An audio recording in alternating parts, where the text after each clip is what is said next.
Hola, mi nombre es Lali Catalina Peralta. Soy la profesora encargada de iniciar el módulo de comisiones de la verdad.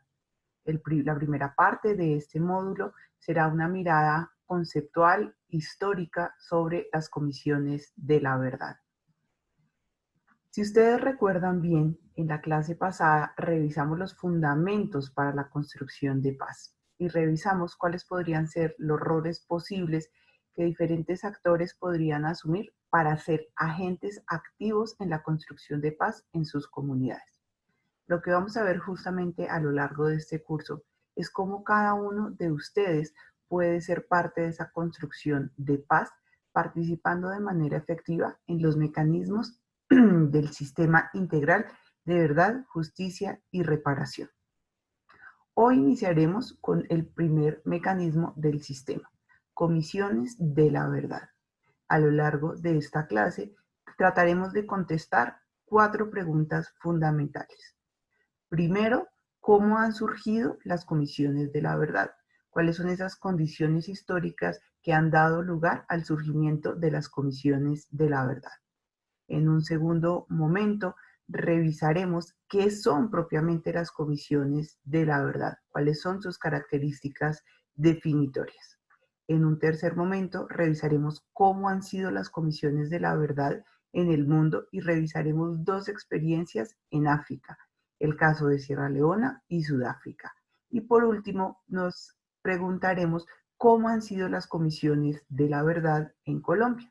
Vamos a revisar algunas experiencias previas que han existido en Colombia antes de la Comisión de la Verdad, tal cual la conocemos. Voy a compartirles pantalla para que podamos ir viendo la presentación. Comisiones de la Verdad. Iniciemos con nuestra primera pregunta. ¿Cómo surgieron las comisiones de la verdad? ¿Qué condiciones históricas hicieron posible el surgimiento de lo que hoy conocemos como las comisiones de la verdad?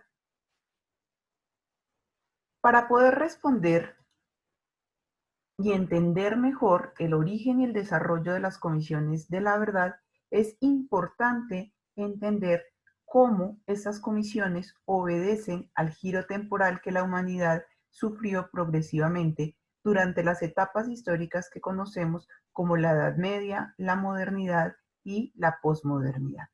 Cuando hablamos de giro temporal, nos referimos a cómo la humanidad dejó de querer conquistar el futuro para tratar de esclarecer el pasado. Durante la Edad Media, la humanidad tenía fija su mirada en las realidades eternas y metafísicas, de tal forma que las experiencias de sufrimiento presente en el plano terrenal encontraban sentido en las promesas futuras y trascendentes. Lo que ocurría hoy se sabía que era un paso para llegar a el cielo o la salvación. La modernidad, por su parte, esta segunda que vemos aquí, se opuso y se resistió a las realidades metafísicas y a la divinidad como respuesta a las necesidades humanas. Por tanto, la modernidad reclama la capacidad de la razón humana para resolver las contingencias propias de la existencia humana.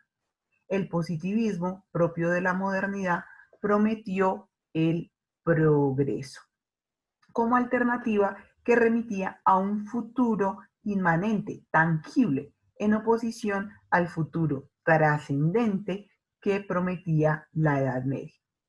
Aun cuando el más allá desapareció, el horizonte temporal por conquistar seguía situado en el futuro.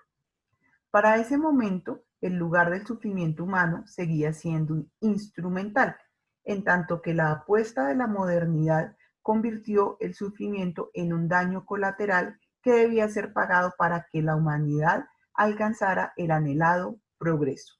El sufrimiento humano era simplemente una fatalidad del destino, el pago lógico del progreso.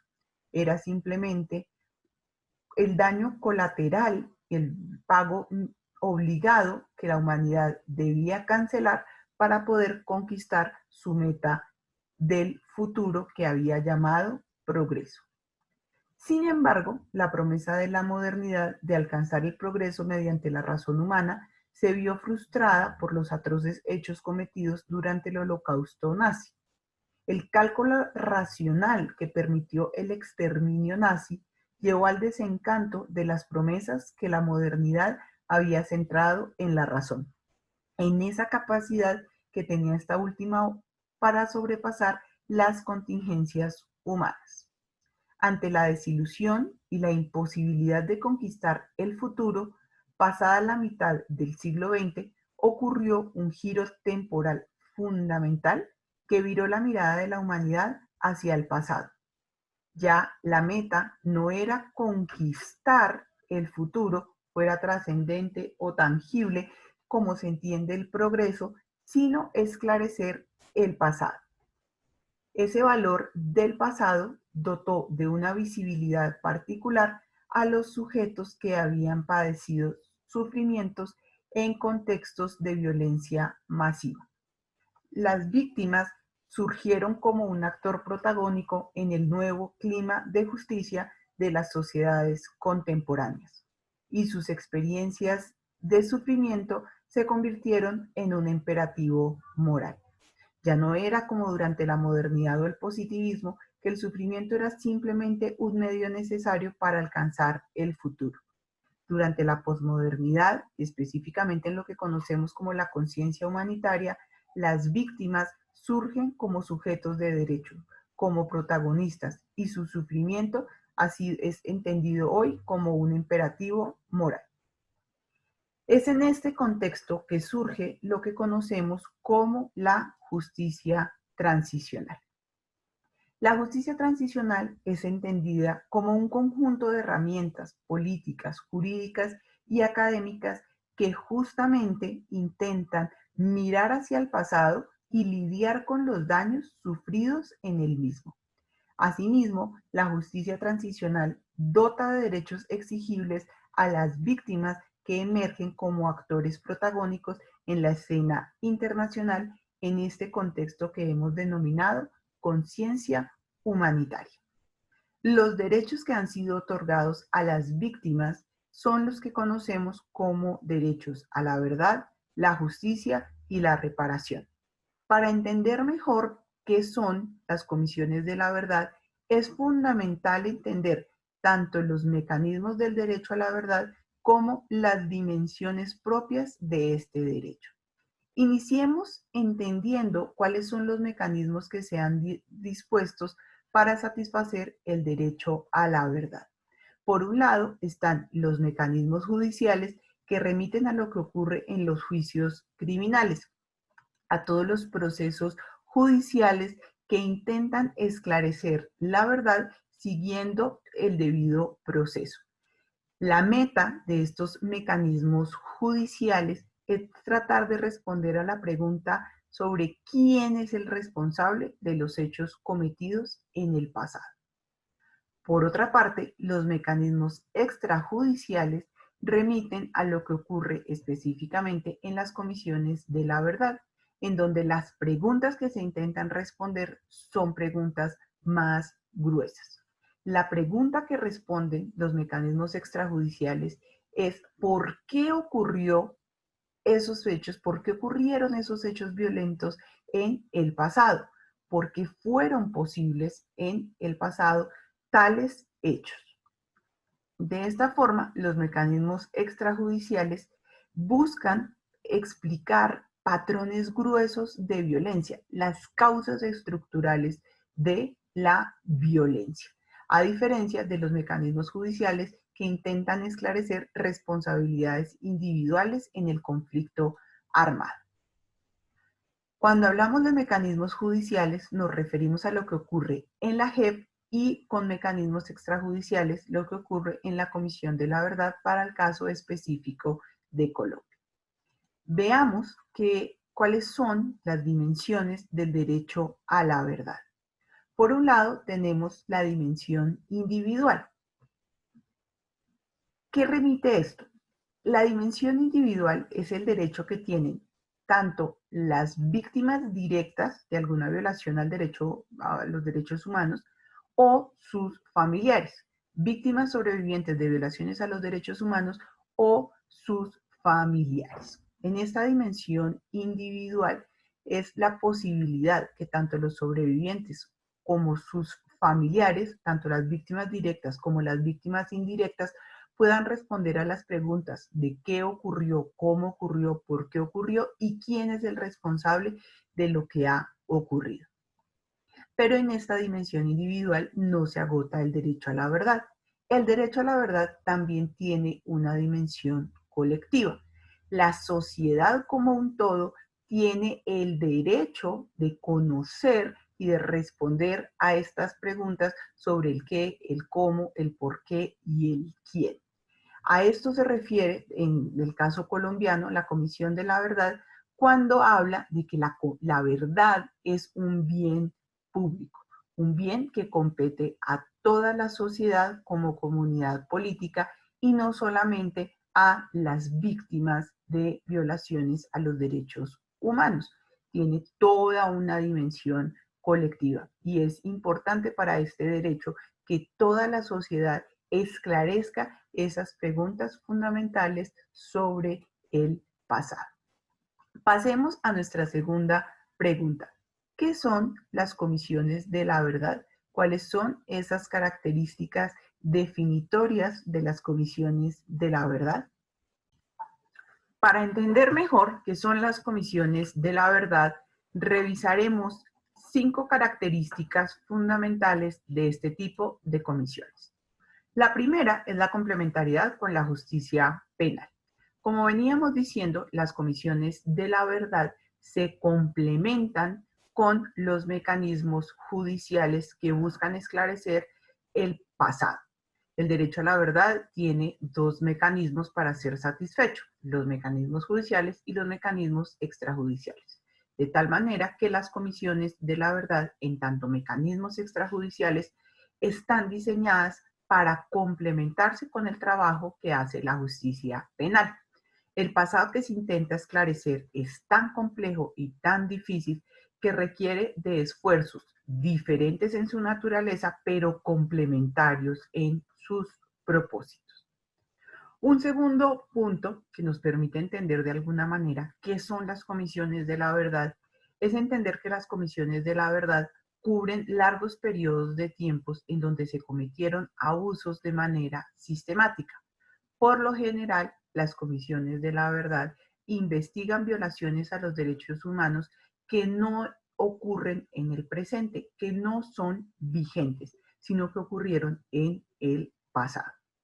Otra característica que define las comisiones de la verdad es la centralidad que tiene en las necesidades, en los testimonios y en las preguntas que tienen las víctimas.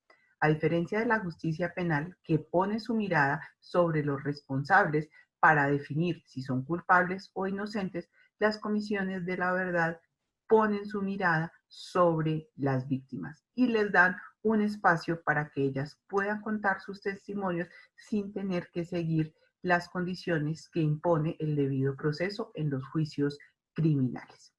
Una cuarta característica es todo lo que tiene que ver con el esclarecimiento y que se podría decir que es la tarea más importante que tienen las comisiones de la verdad. Las comisiones de la verdad existen para esclarecer los hechos del pasado y para responder esas preguntas fundamentales de las que hemos venido hablando. El qué ocurrió, cuándo ocurrió, cómo ocurrió, por qué ocurrió y quién es el responsable de eso que ocurrió. Otra de las tareas que suele ser asumida por las comisiones de la verdad es todo lo que tiene que ver con la reconciliación y la convivencia. La posibilidad de acercar personas divididas por enormes diferencias en el pasado, por hacer posible el restablecimiento de vínculos sociales en comunidades que han pasado por pasados traumáticos y pasados muy difíciles. En el pasado, la meta era la reconciliación, el poder volver a ser uno solo la comunidad que había sido quebrada y rota por la violencia. Sin embargo, el estándar moral de la reconciliación resultaba muy exigente para las comisiones de la verdad. Por eso hoy en día en Colombia hablamos de convivencia, como la posibilidad de establecer ciertos vínculos sin necesariamente entendernos que vamos a ser uno solo, entendiendo que siguen existiendo diferencias difíciles de reconciliar. Para poder entender un poco mejor estas características definitorias de la Comisión de la Verdad, les propongo que hagamos un ejercicio comparativo.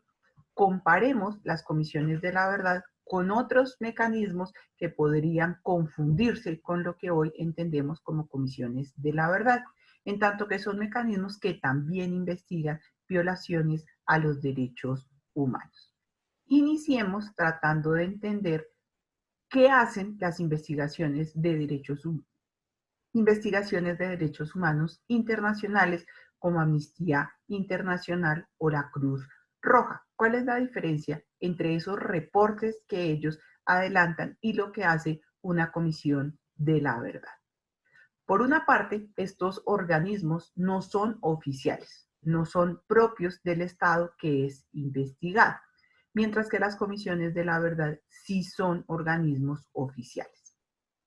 Por otra parte, Amnistía Internacional, la Cruz Roja y estos organismos de investigaciones de los derechos humanos son de carácter permanente. Han existido desde hace mucho tiempo y seguirán existiendo por muchos más años hacia el futuro. Sin embargo, las comisiones de la verdad son cuerpos temporales, son de carácter temporal. Funcionan de 1 año a 3 años, pero una vez se termina su periodo, las comisiones de la verdad dejan de existir. Inician con la creación de un mandato y finalizan con la entrega de un reporte. Estas investigaciones internacionales de derechos humanos no terminan con sus reportes, eso hace parte de su existencia permanente. Por otro lado, el propósito de estas investigaciones de derechos humanos internacionales es presionar diferentes organismos, sean nacionales o internacionales, para que ciertos estados respondan a las demandas de justicia. En el caso de las comisiones de la verdad, el propósito es que el mismo Estado que ha autorizado la creación de la Comisión de la Verdad revise su propia responsabilidad en el conflicto armado. No es un tercer país diciéndole que tiene que revisar qué hizo mal en el pasado, sino es el propio Estado haciendo un ejercicio de autoevaluación el que se revisa a sí mismo para ver qué cosas hizo mal en el pasado y debe modificar para asegurar la garantía de no repetición.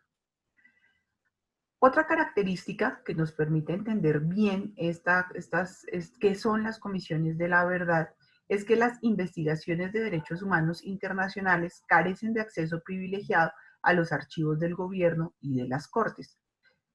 Pero las comisiones de la verdad, en tanto que son organismos oficiales y que son avaladas por el Estado, suelen contar con poderes mayores de investigación. Pueden acceder a mayor información que la que pueden acceder estas investigaciones de derechos humanos internacionales. En esa medida, cuentan con información privilegiada en condiciones ideales. Vamos a ver que no siempre es así, pero desde lo teórico y lo conceptual, las comisiones de la verdad pueden acceder a información muy valiosa.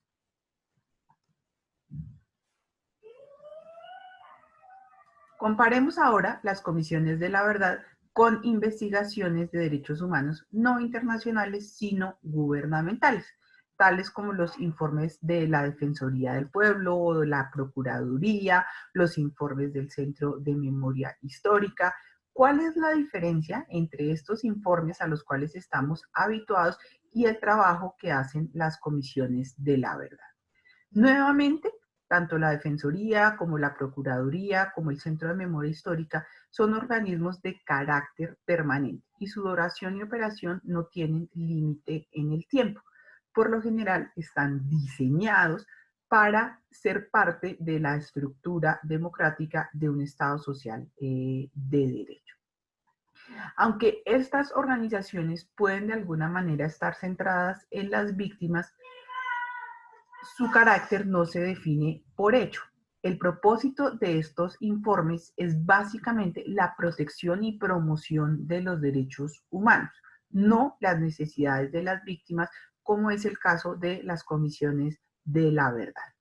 Y estos, digamos, este tipo de investigaciones están autorizadas para examinar violaciones continuas, vigentes, violaciones que a hoy ocurren contra los derechos humanos. Entonces, digamos, permite ver cómo las comisiones de la verdad son cuerpos temporales. Su propósito es finalizar con un informe, con un reporte que permita atender de manera especial las necesidades de las víctimas y nuevamente concentrados en violaciones ocurridas en el pasado. Iniciemos nuestra tercera pregunta. ¿Cómo han sido las comisiones de la verdad en el mundo? Existen diferentes experiencias internacionales que nos podrían responder a esta pregunta. Esto, dado que las comisiones de la verdad son herramientas muy comunes en las transiciones que las sociedades hacen de la guerra a la paz. Sin embargo, en esta sección nos vamos a concentrar en dos experiencias del continente africano. Vamos a revisar cómo fue la experiencia de la Comisión de la Verdad en Sudáfrica y la experiencia de la Comisión de la Verdad en Sierra Leona. Revisemos un poco los contextos de estos dos países para entender en qué contexto particular fueron instauradas estas comisiones de la verdad.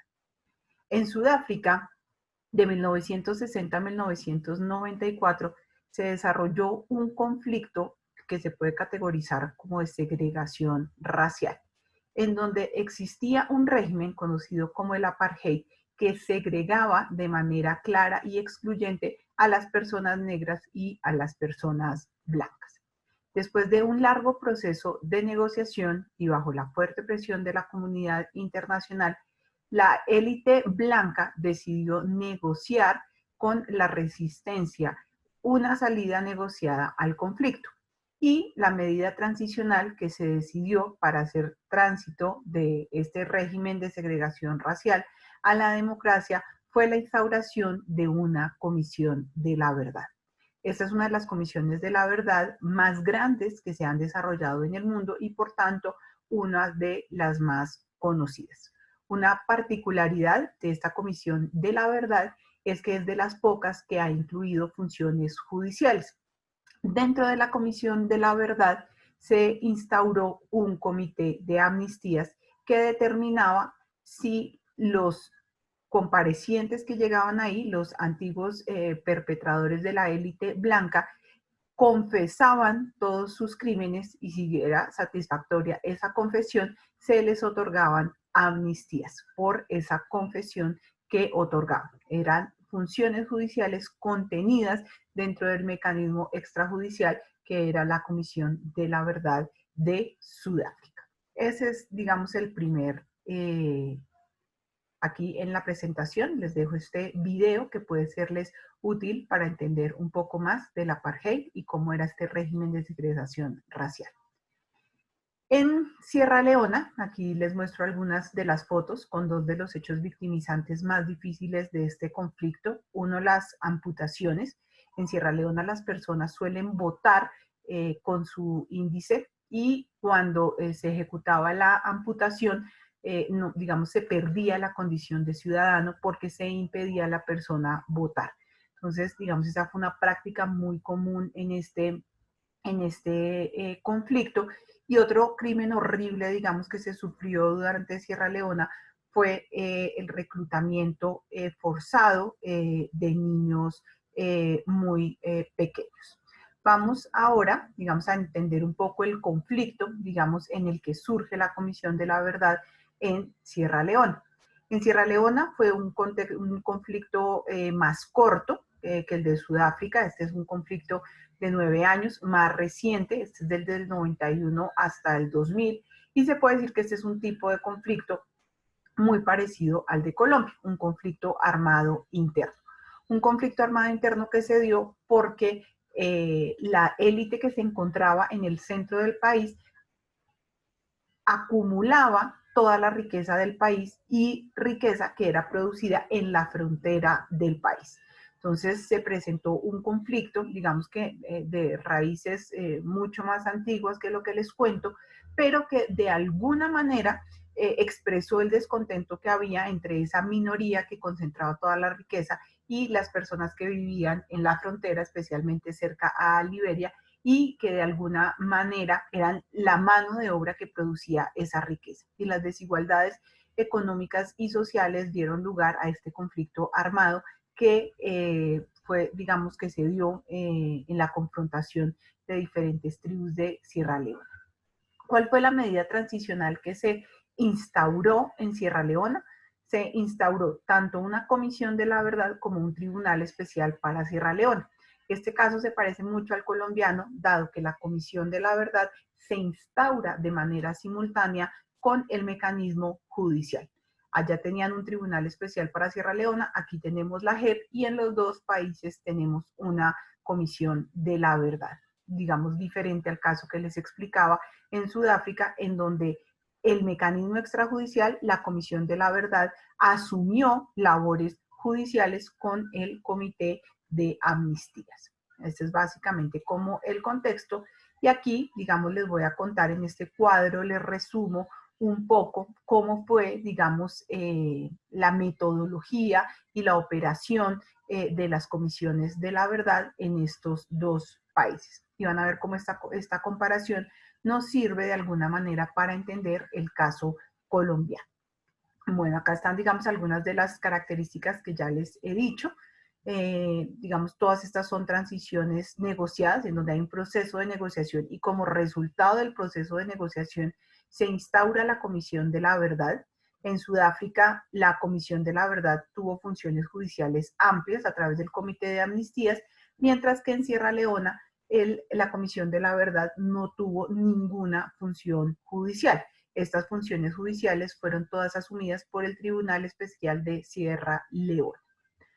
El periodo de trabajo de la Comisión de la Verdad de Sudáfrica fue largo, fueron 3 años más 4 adicionales porque en los 3 primeros no pudo terminar su trabajo, y en Sierra Leona tenemos un periodo de 2 años. En Colombia el periodo es de 3 años, que digamos es como el promedio aproximado de duración de una comisión de la verdad.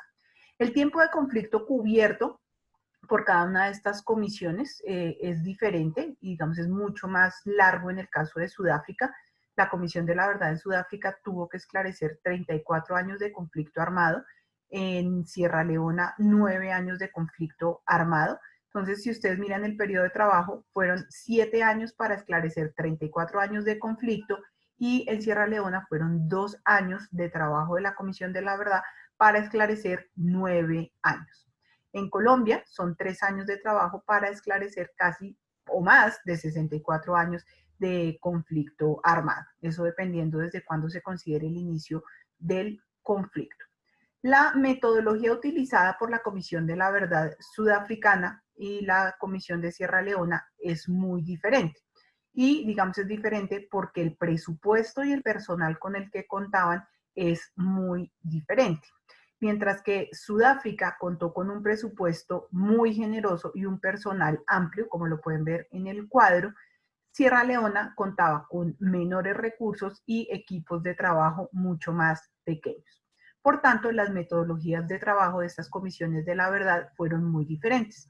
Mientras que Sudáfrica fue recolectando información a través de diferentes audiencias regionales, lo que hizo Sierra Leona fue priorizar unos ciertos temas y abrir audiencias para documentar esos temas específicos. Hagan de cuenta como los macrocasos que tenemos en Colombia, en donde se privilegian ciertos temas y solo esos temas se documentan.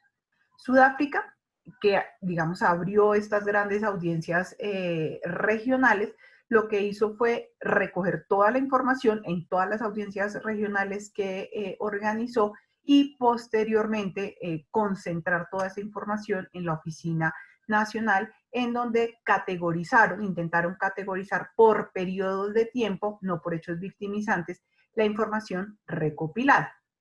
Sierra Leona, por su parte, que digamos hizo un primer diagnóstico con estudios académicos y de esos estudios académicos seleccionó las categorías y temas principales a documentar, lo que hizo fue sistematizar toda la información recopilada en función de esos temas principales y esos temas que había priorizado. Eso, digamos que en términos de impacto fue muy favorable, dado que permitió documentar de manera muy precisa temas que eran relevantes para la población, mientras que Sudáfrica lo que hizo fue documentar ciertos periodos de tiempo. Aquí digamos un poco los objetivos de cada una de las comisiones de la verdad. Uno podría decir que se parecen mucho y que tienen que ver con las características que yo les estaba señalando al principio que definen las comisiones de la verdad, en donde lo fundamental es esclarecer los hechos del pasado, producir un reporte histórico que documente esas violaciones del pasado, a responder a las necesidades de las víctimas. Amnistiar no está dentro de las características fundamentales porque, como les decía, es más un trabajo en complemento con los mecanismos judiciales. Y el otro objetivo es, digamos, restaurar la dignidad de las víctimas, responder a las necesidades de las víctimas, y en los dos casos un objetivo fundamental fue promover la reconciliación y la posibilidad de establecer esos vínculos sociales que habían sido rotos. Y en lo que tiene que ver con el esclarecimiento del pasado, Sudáfrica documentó esta larga lista de hechos criminales, mientras que Sierra Leona se concentró, por la metodología que les acabo de explicar, solamente en estos 4 puntos. En términos de impacto, en términos de publicación, en términos de socialización de resultados, fueron mucho más efectivos estos reportes cortos, concentrados, sintéticos, que contaban en detalle hechos que eran muy familiares y muy dolorosos para la mayoría de la población. Esto un poco sobre las experiencias internacionales para el caso de África, el caso de Sierra Leona y de Sudáfrica. Pasemos a nuestra cuarta pregunta, en donde veremos cómo han sido las comisiones de la verdad en Colombia. ¿Cómo han sido las comisiones de la verdad en Colombia? Esa es la cuarta pregunta, cuarta y última pregunta que vamos a responder en este módulo. Vamos a revisar un poco cuáles son los antecedentes de comisiones de investigación que se han dado en Colombia y tener una perspectiva histórica sobre la Comisión de la Verdad actual que se está implementando en Colombia. Es fundamental entender que esta Comisión de la Verdad no es la primera ni la única que se tiene en el país, sino que se han dado diferentes experiencias previas. Por lo largo y prolongado del conflicto armado en Colombia, es posible identificar cómo en Colombia hemos tenido comisiones de la verdad o que tienen pretensiones similares a las comisiones de la verdad en los términos que lo definimos en el párrafo, en el módulo anterior. Y es posible identificar que en Colombia hemos tenido este tipo de comisiones antes de las transiciones que se dieron en el Cono Sur y 2 después de esas transiciones que se dieron en el Cono Sur y en Centroamérica. Se considera que la CONADEP, la Comisión de la Verdad en Argentina, es una de las primeras y grandes hitos de comisiones de la verdad en el mundo. Sin embargo, en Colombia, para 1958 ya teníamos una comisión investigadora. Después de estas transiciones que se dieron en el Cono Sur, en Colombia, justo antes de la Constitución del 91, tuvimos una comisión de expertos que tenía una pretensión similar a las de las comisiones de la verdad.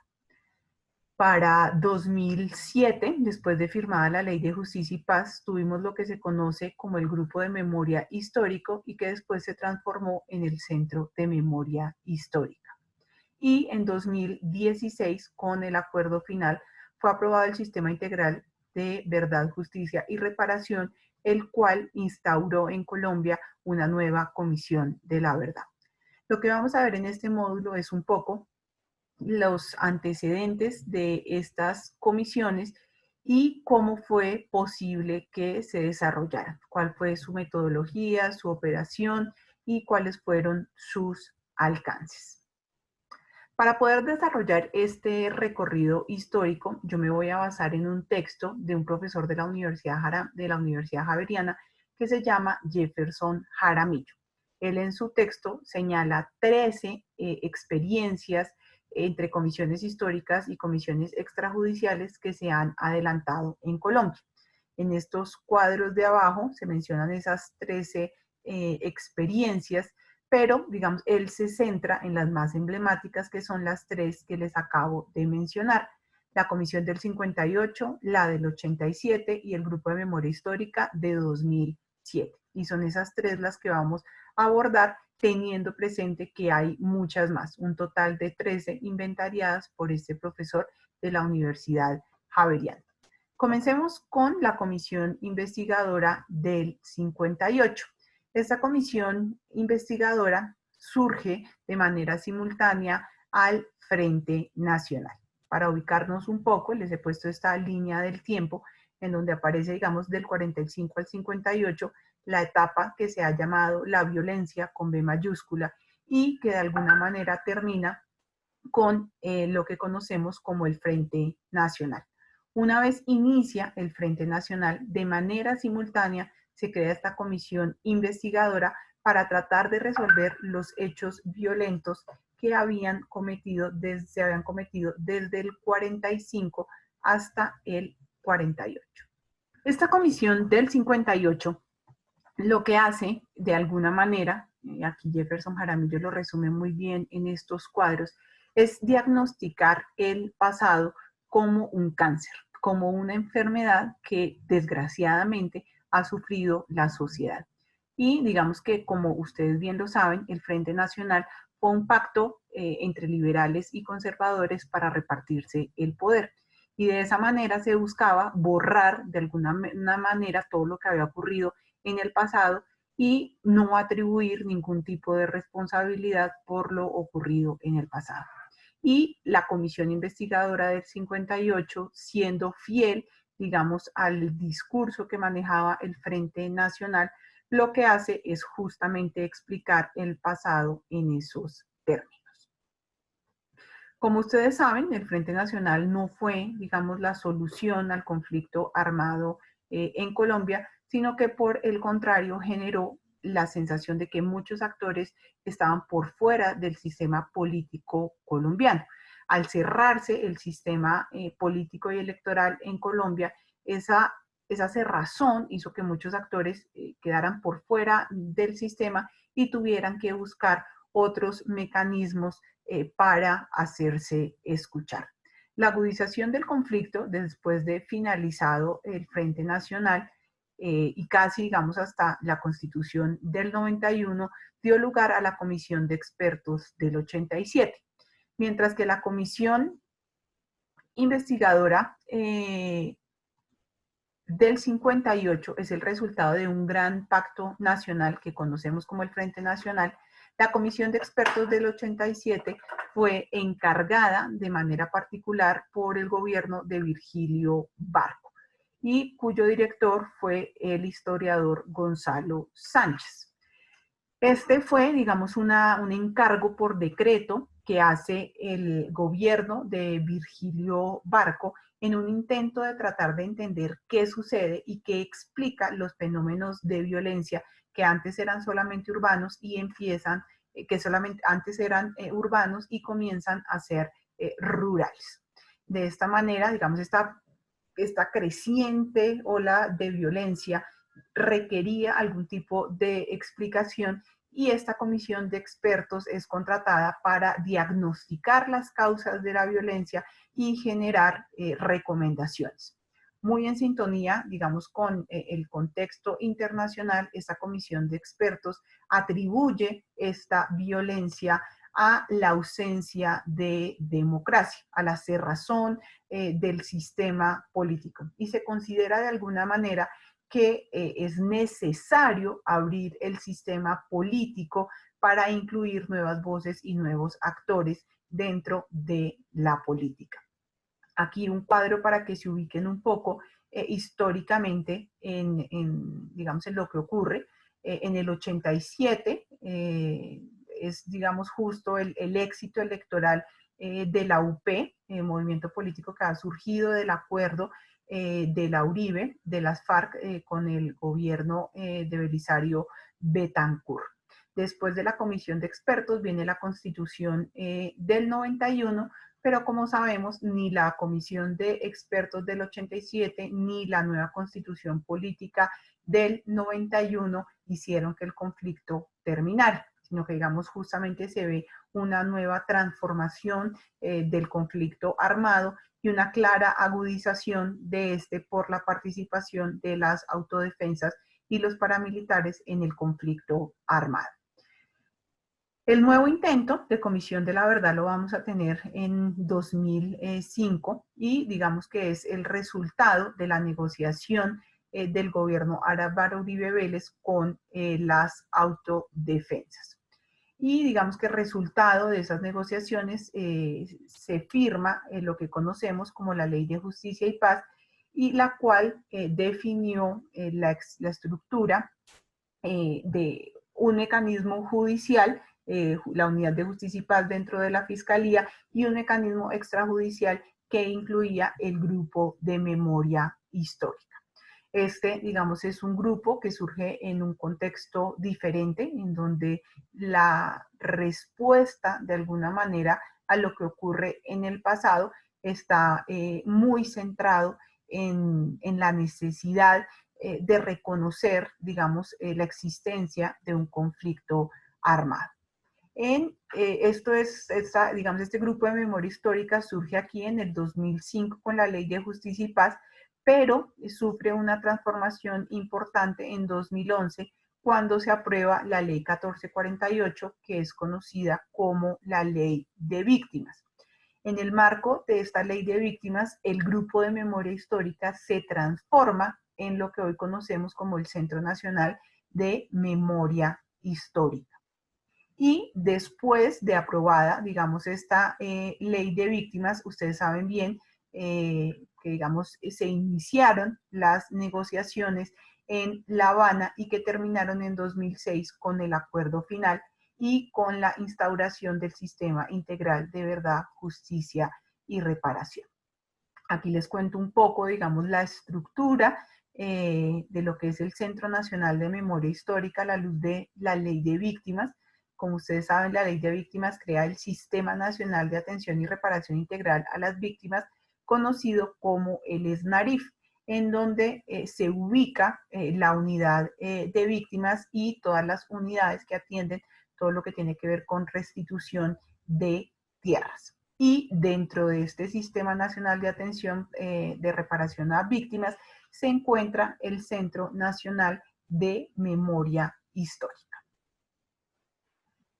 Ya para 2016, cuando se firma, digamos, el paquete del Acuerdo de La Habana, en el punto 5, que es todo lo relacionado con víctimas, se crea el Sistema Integral de Verdad, Justicia y Reparación, en donde se tiene un mecanismo judicial, que es la JEP, un mecanismo humanitario, que es la Unidad de Búsqueda de Personas Desaparecidas, y un mecanismo extrajudicial, que es la Comisión para el Esclarecimiento de la Verdad, y del cual Camilo Delgado en la siguiente sesión nos va a contar con más detalle. Por ahora yo simplemente quería dejarles esta mirada conceptual sobre qué son las comisiones de la verdad, cómo han surgido, cuáles son las condiciones históricas que han permitido el surgimiento de estas comisiones de la verdad, un poco contarles cuáles han sido las experiencias internacionales en torno a estas comisiones, cómo, digamos, se desarrollaron en Sierra Leona, en Sudáfrica, y cuáles son los antecedentes históricos de este tipo de comisiones en Colombia. Hoy estamos frente a un nuevo intento, después de haber tenido estas 13 experiencias que reseña el profesor Jaramillo en su texto y que les he presentado brevemente en este curso. Y hoy, digamos, tenemos de frente el reto de asumir esta comisión para la verdad. Y sobre eso conversaremos en nuestra siguiente clase. Espero que hayan entendido, que hayan podido seguir, digamos, las 4 preguntas que les formulé, y si tienen alguna duda, el jueves con gusto nos reuniremos en nuestra sesión de Zoom para poder conversar al respecto. Que tengan buena noche. Hasta luego.